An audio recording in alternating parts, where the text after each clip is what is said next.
Hello दोस्तों, this is Anand Pandey. Welcome back in our YouTube channel. दोस्तों, इस वीडियो में मैं आपको बताऊंगा रीजनिंग के टॉप 5 क्वेश्चन जो सभी परीक्षाओं में पूछे जाते हैं और जो हमारे मध्य प्रदेश पुलिस कांस्टेबल की परीक्षा के लिए बहुत ज़्यादा इम्पोर्टेंट हैं, जिन्हें सॉल्व करने के लिए हम आसान ट्रिक सीखेंगे जिससे हम बहुत ही कम समय में उन क्वेश्चन को सॉल्व कर पाएंगे। दोस्तों, रीजनिंग में कुछ सेट पैटर्न के क्वेश्चंस होते हैं जो एग्ज़ाम में बार बार पूछे जाते हैं और इन्हीं क्वेश्चन को दोस्तों आज हम इस वीडियो में क्लियर करेंगे। और इन्हें सॉल्व करने के लिए दोस्तों मैं इस वीडियो में बहुत ही आसान ट्रिक बताऊंगा जिसकी सहायता से आप सभी क्वेश्चंस को बिना पेन उठाए सॉल्व कर पाएंगे और वो भी मात्र कुछ ही सेकंड में। तो चलिए दोस्तों, लेट्स स्टार्ट द वीडियो। देखिए दोस्तों, पहला क्वेश्चन बहुत ही ज़्यादा इंपॉर्टेंट क्वेश्चन है और इस टाइप हमेशा बहुत से स्टूडेंट गलती करते हैं। हमेशा इस प्रकार के क्वेश्चन पूछे जाते हैं जो हालांकि देखने पढ़ने में तो आसान लगते हैं, पर वहाँ पे बहुत से स्टूडेंट इन्हें गलत कर देते हैं। पहला क्वेश्चन है दोस्तों, एक चींटी 3 मीटर चलती है, फिर 4 मीटर ऊंचे एक वृक्ष पर चढ़ती है। फ्रेंड ध्यान से पढ़ना, एक चींटी 3 मीटर चलती है, फिर 4 मीटर ऊंचे एक वृक्ष पर चढ़ती है। अपने मूल स्थान से वह कितनी दूरी पर है? अब दोस्तों यहाँ पर ध्यान देने वाली बात यह है कि क्वेश्चन दो प्रकार से हमारे माइंड पे आता है कि पहला, इसने चींटी के द्वारा चली गई कुल दूरी पूछा है या न्यूनतम दूरी। क्वेश्चन एक बार फिर से पढ़ते हैं। एक चींटी 3 मीटर चलती है, 3 मीटर पहले उसने चल लिया, फिर कह रहा है कि 4 मीटर ऊंचे एक वृक्ष पर वो चढ़ती है। मतलब 3 मीटर यहाँ से यहाँ तक ये चली, इसके बाद 4 मीटर यहाँ से पेड़ पर चढ़ी। तो दोस्तों कुछ लोगों के माइंड पर तुरंत में ये आता है कि इसने कुल दूरी पूछा है तो 3 मीटर यहाँ से यहाँ तक चली और 3 मीटर ये पेड़ पर चढ़ी, तो टोटल दूरी हो गई इसकी 7 मीटर और 7 मीटर का आंसर लगाकर आ जाते हैं, जो कि गलत हो जाता है। सो फ्रेंड्स, आपको ऐसा बिल्कुल नहीं करना क्योंकि यहाँ पर कुल दूरी नहीं पूछा है, यहाँ पर मूल स्थान से दूरी पूछा है। तो पहले ये चली, क्वेश्चन ने बोला दोस्तों मूल स्थान से दूरी, तो हमें पहले देखना है कि 3 मीटर ये चली। मान लो कि चींटी यहाँ से ये 3 मीटर चली, इसके बाद यहाँ से इस पेड़ पर, यहाँ एक पेड़ है जिस पर वो 4 मीटर चढ़ती है, तो 3 मीटर ये चली और 4 मीटर ये चढ़ी, तो मूल स्थान से दूरी होगी दोस्तों ये वाली। तो ये हमारा एक त्रिभुज का काम करेगा। तो ये हो गई इसकी आधार, ये हो गया इसका लंब, और ये जो तीसरी भुजा जो मूल स्थान से दूरी पूछा है ये हो जाएगा कर्ण। तो आधार है 3, लंब है 4, तो कर्ण निकाल देंगे हम यहाँ पर, तो वही क्या हो जाएगी मूल स्थान से दूरी। तो 3 4। तो दोस्तों हम इसका कर्ण निकालने के लिए क्या करते हैं, 3 का वर्ग धन 4 का वर्ग अंडर रूट के अंदर। तो 3 का वर्ग हो गया 9, 4 का वर्ग हो गया 16, तो 16 + 9 कितना हो गया 25। अब 25 किसका वर्ग होता है दोस्तों, 5 का। तो यहाँ पर आंसर क्या जाएगा अपना 5 मीटर। तो चींटी की मूल स्थान से दूरी कितनी निकल के जाएगी, 5 मीटर। आई होप दोस्तों आपको क्वेश्चन पूरा समझ में आ गया होगा और मैं उम्मीद करता हूँ कि इस टाइप के अगर कोई भी क्वेश्चन आपके सामने आएंगे तो आप उसे ज़रूर क्लियर कर पाएंगे। ठीक है दोस्तों, तो चलिए चलते हैं अगले क्वेश्चन पर। दोस्तों अगला क्वेश्चन है, नीचे दी गई श्रृंखला में प्रश्न चिन्ह के स्थान पर कौन सी संख्या होगी? तो दोस्तों ये क्वेश्चन है अपना सीरीज वाला। तो सीरीज वाले कोई भी क्वेश्चन पे हमें देखना है, यहाँ पर क्वेश्चन ने पूछा प्रश्न चिन्ह के स्थान पर कौन सी संख्या होगी।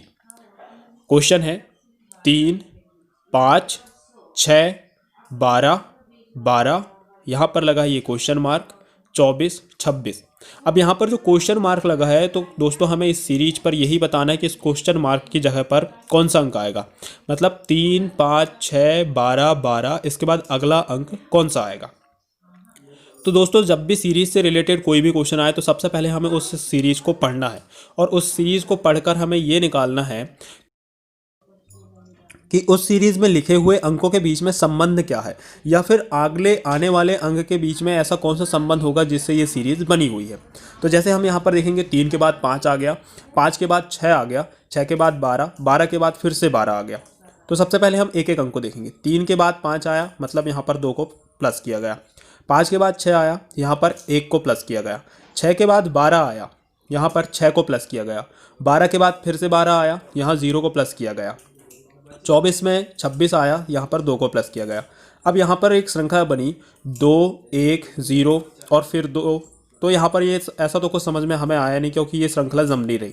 तो फिर अब हम क्या करेंगे, इस चीज़ को छोड़कर अब हम एक अंक को छोड़कर देखेंगे। 3 के बाद 6, तो 3 में क्या हुआ, 3 2 का गुना हुआ तो 3 दूना 6, 6 के बाद आया फिर 12, 6 दूना 2 12। अब इसके बाद फ्रेंड्स 12 फिर 2 का गुना करेंगे तो 24। तो यहाँ पर हम देख रहे हैं फ्रेंड्स कि फर्स्ट वाली तो क्लियर हो गया कि 2 का गुना हुआ है। लेकिन अब देखते हैं नेक्स्ट पे, 5 12 26। 5 के बाद 12 कैसे आया, 5 में 7 को इंक्लूड किया गया, 5 में 7 को ऐड किया गया तो 12। अब फ्रेंड जैसे यहाँ पर 7 को जोड़ा गया वैसे ही हम 12 में फिर से 7 को जोड़ते हैं तो 12 और 7 कितना हो जाएगा 19। अब 19 में फिर से 7 को जोड़ो, 19 और 7 कितना हो जाएगा 26। तो यहाँ पर एक चीज़ क्लियर हो गई फ्रेंड कि यहाँ पर बीच में जो अंतर है वो है 7 का। तो अगर हम 12 में 7 को इंक्लूड करेंगे तो कितना हो जाएगा 19। तो 19 कौन से ऑप्शन में, ए नंबर पर। तो सेकंड क्वेश्चन का सही आंसर हो जाएगा 19, मतलब प्रश्न चिन्ह के स्थान पर कौन सी संख्या हो जाएगी 19। तो फ्रेंड्स आई होप कि आपको ये क्वेश्चन समझ में आ गया होगा। उम्मीद करता हूँ कि ऐसा कोई भी क्वेश्चन आएगा तो आप उसे क्लियर ज़रूर कर लेंगे। तो चलिए फ्रेंड्स चलते हैं अगले क्वेश्चन पर। फ्रेंड्स तीसरा क्वेश्चन है अपना, नीचे दिए गए प्रश्न का सही वैन आरेख बताएं। अब क्वेश्चन आ गया है फ्रेंड्स यहाँ पर वैन आरेख का। तो वैन आरेख किसका बनाना है, घोड़ा, बंदर और बाघ। फ्रेंड्स एक चीज़ आपको मैं क्लियर कर देता हूँ, जब भी कोई वैन आरेख वाला क्वेश्चन आपके सामने आए तो सबसे पहले वैन आरेख के लिए जो क्वेश्चन पे जो शब्द दिए गए हैं उनके बीच में आपको संबंध देखना है कि उन शब्दों के बीच में क्या संबंध है। तो यहाँ पर आपको शब्द दिया गया घोड़ा, बंदर और बाघ। तो हमें यहाँ पर यही देखना है कि घोड़ा, बंदर और बाघ तीनों के बीच में क्या अंतर है। तो अधिकांशतः स्टूडेंट यहाँ पर गलती ये कर देते हैं कि सबसे बड़ा फिर छोटा जानवर देखकर उसका वैन आरेख बना देते हैं। जैसे कि सबसे बड़ा हो गया बोले घोड़ा, फिर हो गया बाघ, फिर हो गया बंदर। तो फ्रेंड्स यहाँ पर आपको ऐसा नहीं करना क्योंकि ये ऐसा आंसर आपका कैसा हो जाएगा, गलत हो जाएगा। तो फ्रेंड्स यहाँ पर हमें फिर से पढ़ना है, घोड़ा, बंदर और बाघ तीनों जानवर हैं। क्या इनमें कोई अलग अंतर आपको समझ में आ रहा है, कोई संबंध समझ में आ रहा है? घोड़ा, बंदर और बाघ इन तीनों में कोई संबंध हमें नज़र नहीं आ रहा है क्योंकि तीनों जानवर हैं, ना कोई बड़ा ना कोई छोटा। हम कैसे डिसाइड कर सकते हैं? तो इसलिए इसका वैन आरेख क्या बनेगा, घोड़ा, बंदर, बाघ। तो ऐसा वैन आरेख किस में दिख रहा है, बी नंबर पे। तो सही आंसर क्या हो जाएगा, बी। ठीक है दोस्तों, तो उम्मीद करता हूँ आपको ये क्वेश्चन भी समझ में आया होगा। आपके सामने ऐसा कोई भी वैन आरेख वाला क्वेश्चन आएगा तो आप उसे भी सही तरीके से क्लियर कर लेंगे। देखिए दोस्तों, यहाँ पर मैं वही क्वेश्चन आपको क्लियर करा रहा हूँ जो जिससे रिलेटेड क्वेश्चन आपकी परीक्षा में बार बार पूछे जाते हैं। और जो क्वेश्चंस एमपी पुलिस कांस्टेबल की जो अभी परीक्षा के फॉर्म डलने वाले जो परीक्षा होगी उसकी दृष्टिकोण से बहुत ही ज़्यादा इम्पोर्टेंट हैं और बहुत ही ज़्यादा आवश्यक हैं। इसलिए दोस्तों मैं आपको बार बार कह रहा हूँ कि इन क्वेश्चन की प्रैक्टिस आपको बार बार करना है क्योंकि रीजनिंग 40 नंबर की आती है और ये एक महत्वपूर्ण टॉपिक होता है मध्य प्रदेश पुलिस कांस्टेबल की परीक्षा के लिए, क्योंकि 40 में से कम 39 क्वेश्चन के आंसर हमारे एकदम करेक्ट होना चाहिए। और मैं तो उम्मीद करता हूँ कि अगर आप सही तैयारी करें तो आप रीजनिंग में 40 से 40 मार्क के आएंगे। ठीक है फ्रेंड्स, तो फ्रेंड्स अगले क्वेश्चन पर हम चलते हैं, क्वेश्चन नंबर 4। तो चौथा क्वेश्चन है फ्रेंड्स, नीचे दी गई श्रृंखला में अगली संख्या क्या होगी। यहाँ पर फिर से एक सीरीज़ वाला क्वेश्चन आया है दोस्तों। अब होता क्या है कि जैसे ही स्टूडेंट के सामने इतने बड़े अंक वाला संख्या वाला कोई क्वेश्चन आता है तो वो उसे देखकर डर जाता है कि ये इस पर क्या दिमाग लगाया जाएगा, ये टाइम खाएगा, ऐसा वैसा, और वो क्वेश्चन को छोड़ देता है या फिर कोई भी टिक लगा देता है जो गलत हो जाता है। तो दोस्तों हमें ऐसा बिल्कुल नहीं करना है। सवाल कोई भी कितना भी बड़ा हो, ट्रिक उसकी आसान करके हम उसे सॉल्व कर सकते हैं और उसे सही कर सकते हैं। तो सबसे पहले ऐसे क्वेश्चन के लिए हमें घबराना बिल्कुल नहीं है, माइंड को एकदम फ्रेश रखना है, क्योंकि माइंड पर अगर प्रेशर रहेगा तो हमारा क्वेश्चन बड़ा हो या छोटा हम उसे गलत कर देंगे। तो सबसे पहले माइंड को फ्री रखना है, एकदम प्रेशर फ्री रखना है, और सबसे पहले क्वेश्चन को बहुत सावधानी के साथ पढ़ना है। नीचे दी गई श्रृंखला में अगली संख्या क्या होगी। अगली संख्या क्या होगी मतलब यहाँ पर जो ये क्वेश्चन मार्क लगा है हमें बताना है कि इस क्वेश्चन मार्क पर कौन सी संख्या आएगी, अगला अंक क्या होगा। तो यहाँ पर भी हमें क्वेश्चन में जो अंक दिए हुए हैं उन्हें पूरी तरीके से अच्छे से पढ़ना होगा और वहाँ पर भी हमें यही समझना है कि इनके बीच में क्या संबंध है। अगर हम उस चीज़ को क्लियर करते हैं तो हमारा आंसर बिल्कुल सही निकलेगा। तो पहली संख्या हम देखेंगे 5, 8, 9, 6, 5, 4, 2, 3, 7, ये पहली संख्या हो गई। सेकंड 8, 9, 6, 5, 4, 2, 3, 7, फिर 8, 9, 6, 5, 4, 2, 3, 9, 6, 5, 4, 2, 3। तो अब हम यहाँ पर देखेंगे कि पहली संख्या के बाद दूसरी संख्या जो लिखा इन दोनों के बीच में क्या संबंध है। तो देखिए दोस्तों, पहली चीज़ कि फर्स्ट वाली जो संख्या है उसमें 1 2 3 4 5 6 7 8 9, इसमें 9 वर्ड हैं। अब सेकंड वाली संख्या देखेंगे 1 2 3 4 5 6 7 8, तो इस पे कितने 8 अंक हैं। नेक्स्ट वाली संख्या देख रहे हैं 1 2 3 4 5 6 7, इसमें 7 अंक। और नेक्स्ट वाली 1 2 3 4 5 6, इसमें 6 है। मतलब एक चीज़ तो यहाँ पर ये क्लियर हो गई कि हर अगली आने वाली संख्या पे एक एक अंक कम होते जा रहा है। अब हमें फ्रेंड्स ये देखना है कि अंक कौन सा कम हो रहा है। तो फर्स्ट वाली जो संख्या है और नेक्स्ट वाली जो संख्या है उस पर फ्रेंड्स देखना कि सारी संख्या एकदम सेम है, बस फर्स्ट वाली संख्या का जो 5 है उसे नेक्स्ट वाली संख्या पे हटा दिया गया है। देखिए फ्रेंड्स, यहाँ पर फर्स्ट वाली संख्या पे जो पहला अंक था 5, उसे हटाकर नेक्स्ट वाली संख्या को ज्यों का त्यों लिख दिया गया है 8 9 6 5 4 2 3 7। यहाँ का जो 5 था इसे यहाँ पर हटा दिया गया और इस प्रकार से एक अंक को कम किया गया। अगली तीसरी नंबर की जो संख्या को हम देखेंगे उस पर 8 9 6 5 4 2 3 7 जो सेकंड नंबर पे लिखा था उसको एक संख्या कम करके लिख दिया गया। अब यहाँ पर हम देखते हैं दोस्तों कि फर्स्ट वाला अंक है उसे नहीं हटाया गया, यहाँ पर हटाया गया है लास्ट वाले अंक को। मतलब यहाँ पर जो 2 3 7 लिखा था, यहाँ पर 7 को हटा के केवल 2 और 3 लिखा गया है।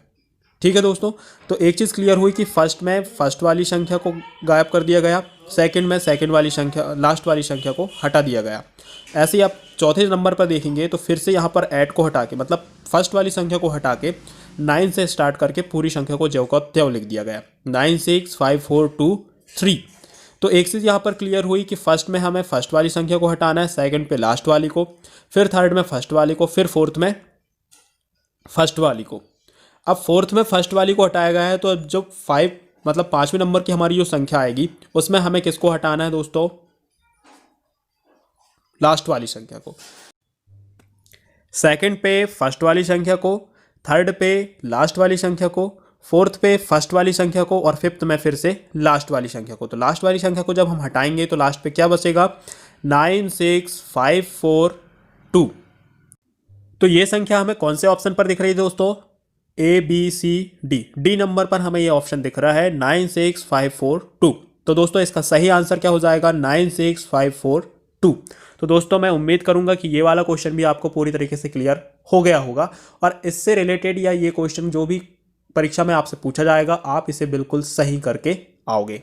ठीक है दोस्तों, तो चलिए अब देखते हैं 5वां नंबर का क्वेश्चन और आखिरी क्वेश्चन।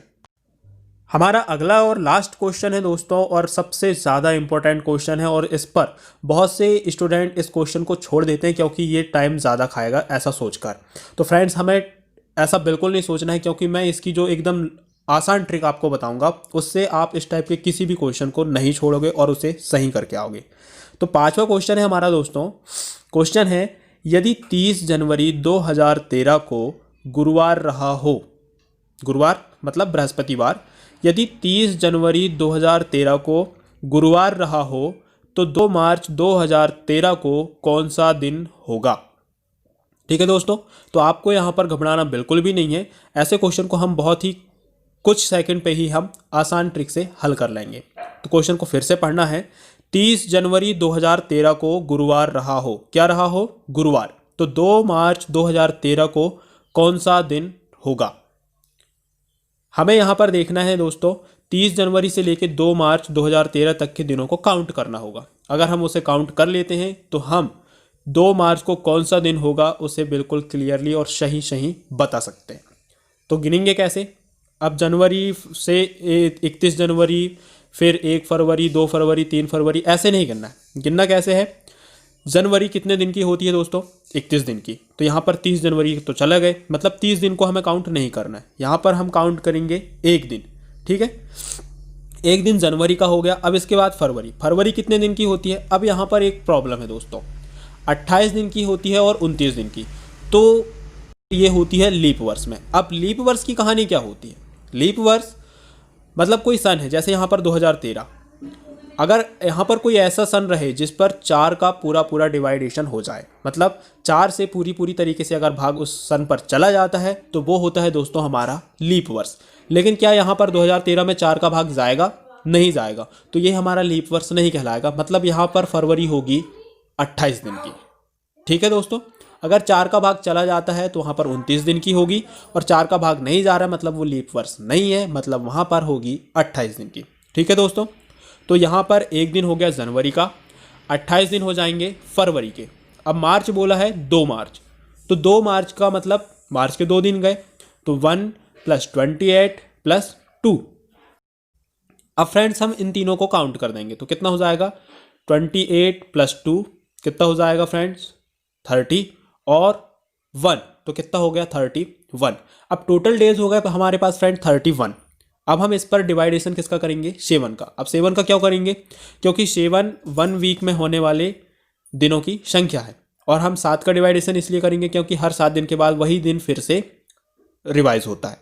ठीक है, तो 7 का हम यहाँ पर डिवाइड करेंगे 31 पर, तो 7 तिया हो जाएगा 21, 7 चौके 28, तो 4 बार जाएगा और 28 दिन आएंगे। ठीक है दोस्तों, तो 31 में से 28 को माइनस कर देंगे, कितना बचा, 3 दिन। अब 3 दिन ये जो बचा है, मतलब अभी 28 दिन तक गुरुवार गुरुवार ये रिवाइज हुआ 4 बार। अब जो 3 दिन बचे हम उसे गुरुवार में ऐड कर देंगे, तो गुरुवार में एक जोड़ो शुक्रवार, शुक्रवार में फिर एक जोड़ा शनिवार, और शनिवार में फिर एक जोड़ा तो रविवार।